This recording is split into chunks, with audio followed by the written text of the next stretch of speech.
तो गाइस अभी हम लोग जो इमरजेंसी मेडिसिन है उसमें इंपॉर्टेंट टॉपिक देखेंगे एनाफाइलेक्सिस।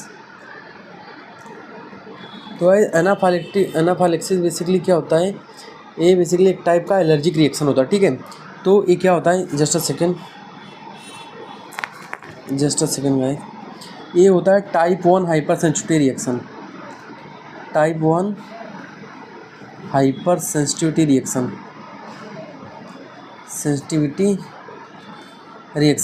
इसमें बेसिकली गाइस ये आईजीई मीडिएटेड होता है। सपोज क्या होता है, अपना मास सेल होता है यहाँ पे, तो ये मास सेल होता है यहाँ पे बेसिकली क्या होता है, आईजीई होता है ना। इससे अगर एंटीजन आके निकलता है ना, एंटीजन आके इससे क्या करता है, बाइंड होता है, तो यहाँ से बहुत सारे इन्फ्लामेटरी मीडिएटर होते हैं, जैसे इसमें न्यूट्रोफिल, इओसिनोफिल, ये सब बाइसोफिल, हिस्टामिन, ये सब रहता है। तो ये सब निकलता है और वो निकल के क्या कराता है, एलर्जी कराता है, ठीक है। तो जैसे इससे कंबाइन होता है, बर्स्ट होता है और इन्फ्लामेटरी मीडिएटर रिलीज होते हैं और क्या हो जाता है, हाइपर एलर्जी हो जाती है, ठीक है। मतलब इसको बोलते हैं हाइपर सेंसिटिविटी रिएक्शन, ठीक है, जिसमें सीवियर एलर्जी होती है पेशेंट को। अब गाइस जो एलर्जी होती है ना, वो जो एलर्जी है, जो एनाफाइलेक्सिस है, किसकी वजह से भी हो सकती है। हो सकता है फूड में मतलब एग हो सकता है ना, फीस हो सकता है ना, किसी भी चीज़ से एलर्जी, मेडिसिन से एलर्जी हो सकता है, जैसे पेंसिलिन हो गया, एनएसआईडी हो गया, कोई भी एनएसआईडी ड्रग हो गया, उससे हो सकता है। तो बंदे को किसी भी चीज़ से एलर्जी हो सकता है। टीबी के लिए जो अपन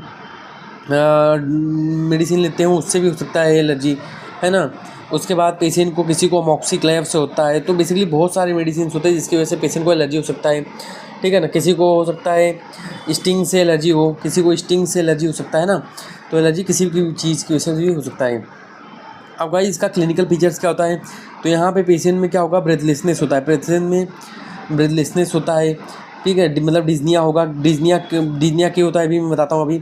उसके बाद पेशेंट में गाइस क्या होता है, एंजियोएडिमा होता है, मतलब वहाँ पे ना स्वेलिंग हो जाती है लिप्स के अराउंड, लिप्स पे। उसके बाद वहाँ पे लैरिंग्स होता है, उस पर एडिमा होता है, इसीलिए तो वहाँ पे डिज़निया हो जाता है।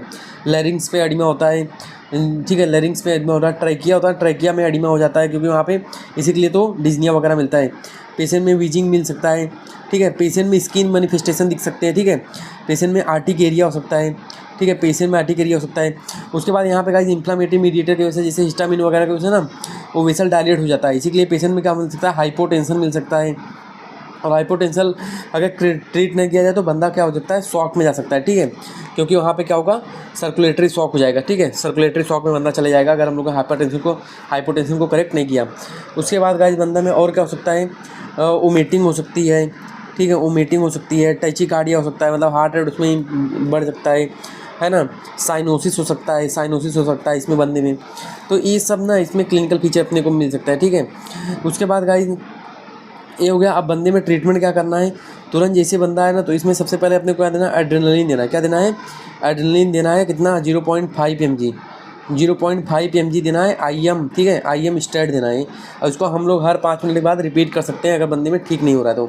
0.5 mg मतलब 0.5 ml के इसमें बराबर होगा ये, क्योंकि इसके 1 mg में 1 ml होता है, ठीक है। तो IM देना है। उसके बाद गाइस इसमें हम लोग को ऑक्सीजन मेंटेन करना है, मतलब ABC मेंटेन करना है, ठीक है। एयरवे सिक्योर करना है, ब्रीदिंग सिक्योर करना है। अगर ऑक्सीजन नहीं तो फेस मास्क हम लोग लगा सकते हैं बंदे में। सर्कुलेशन मेंटेन करना है, सर्कुलेशन हम लोग को BP अगर फॉल हो रहा है, BP और हार्ट रेट इसमें देखते हैं ना, अगर हार्ट रेट 0 तो CPR वगैरह देना है। और सपोज अगर BP मेंटेन अगर नहीं है तो हम लोग को इसमें क्या देना है, फ्लूइड हम लोग देते हैं, क्योंकि हाइपोटेंशन होता है ना, तो हम लोग यहाँ पे फ्लूइड देते हैं। नॉर्मल सलाइन हम लोग देना है 0.9% वाला, तो उसको 500 दो देते होते हैं, 10 मिनट में हम लोग चढ़ा देते हैं, ठीक है, बोलस फॉर्म में दे देते हैं, ठीक है। तो एड्रेनलिन देना है। उसके बाद गाइस हम लोग इसमें दूसरी मेडिसिन देते हैं, हाइड्रोकोड भी हम लोग को देना है 200 mg पर IV देना है, 200 mg पर IV देना है। तीसरा मतलब IV सिक्योर करके ये सब देना है अपने को, ठीक है। दूसरा हम लोग गाइस इसमें क्या सकते हैं, एविल मतलब क्लोरफेनिरामिन होता है इसमें, तो 10 mg हम लोग देते हैं IV, 10 mg IV देना है। तो ये 3 मेडिसिन इंपॉर्टेंट है, एड्रेनलिन, हाइड्रोकोड एंड एविल, ठीक है। उसके बाद अगर पेशेंट में वीजिंग वगैरह बहुत ज़्यादा हो तो ऑब्स्ट्रक्शन समझ के इसको अपन सल्ब्यूटामॉल दे सकते हैं, ठीक है। सल्ब्यूटामॉल का नेबुलाइजेशन करा देते हैं, ठीक है। तो ये कर सकते हैं। उसके बाद गाइस अपने को पेशेंट को ना इन्वेस्टिगेशन ना सीरम ट्रिप्टेज को लगातार अपने को मॉनिटर करना है, देखते रहना है। तो इसका हम लोग को ब्लड टेस्ट कराना रहता है कि इसका लेवल नीचे आया कि नहीं आया, क्योंकि ये जो होता है मास सेल से रिलीज होता है, तो इसका लेवल अगर ज़्यादा रहेगा तो मतलब एलर्जी अभी भी है, ठीक है। तो ये होता है मतलब ये एलर्जी को इंडिकेट करता है, तो इसका हम लोग को लेवल देखना रहता है सीरम ट्रिप्टेज का। उसके बाद गाइस ये हो गया। उसके बाद अपने पेशेंट को ऑक्सीजन मेंटेन करने का है। अब याद रखना गाइस, कोई भी पेशेंट अगर अस्थमा का है उसको जो है ये चल रहा है, क्या बोलते हैं, कोई पेशेंट जो है, अगर कोई पेशेंट है सपोज वो बीटा ब्लॉकर ले रहा है, ठीक है, सॉरी, अगर कोई पेशेंट बीटा ब्लॉकर ले रहा है तो हम लोग कभी भी उसको एड्रेनलिन नहीं देते हैं। ये एड्रेनलिन जो हम लोग दे रहे थे ना, ये हम लोग नहीं देते, एड्रेनलिन नहीं देते। इसके बदले हम लोग क्या देते हैं, इसके बदले हम लोग IV सल्ब्यूटामॉल देते हैं।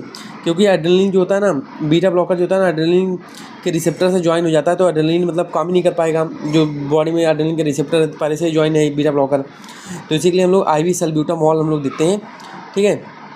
तो ये देंगे अगर पेशेंट में बीटा ब्लॉकर वगैरह चल रहा है तो, ठीक है।